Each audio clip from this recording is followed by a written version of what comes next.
Once upon a time, in the vibrant town of Chatterville, there lived a little girl named Rita. Rita was bright, curious, and full of energy.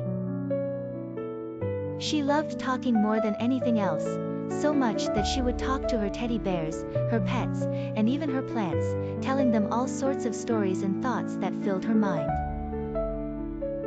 One sunny morning, Miss Hazel, the kind-hearted teacher of Chatterville School, announced to the class, "Today, we have a special guest visiting us, Grandpa Felix, the wisest man in town, who will share stories of his adventures from the past." The classroom buzzed with excitement, but Rita was especially thrilled. When Grandpa Felix arrived, the children gathered around eagerly. With his twinkling eyes and long white beard, he started sharing tales of forests and mountains, of distant places and bygone times. But as he spoke, Rita couldn't help but interrupt. "Oh, I've been to the mountains too. And one time, my family took me to see a big forest," she chimed in excitedly.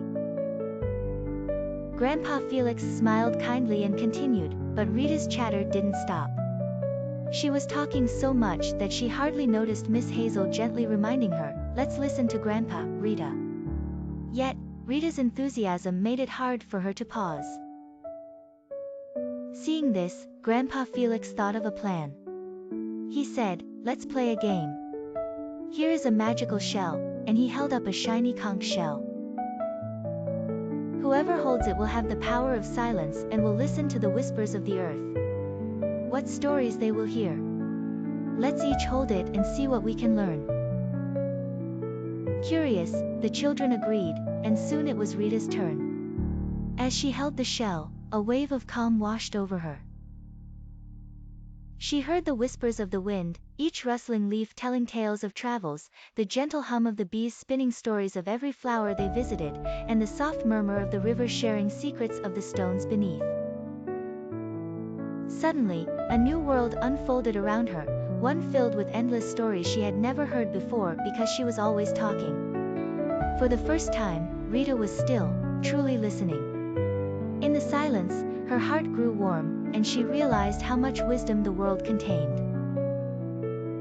When she finally passed the shell back to Grandpa Felix, she smiled and said, "I understand now. When I'm quiet, I can hear so many wonderful things." Grandpa Felix nodded. "Listening teaches us more than words can say, dear Rita. Every creature, every breeze, every raindrop has a story if only we choose to listen." From that day forward, Rita made a special effort to listen more and talk less. She discovered new stories in old places and made new friends by truly hearing what they had to share. Chatterville was still a town filled with voices, but Rita learned that sometimes the sweetest stories come not from speaking, but from listening.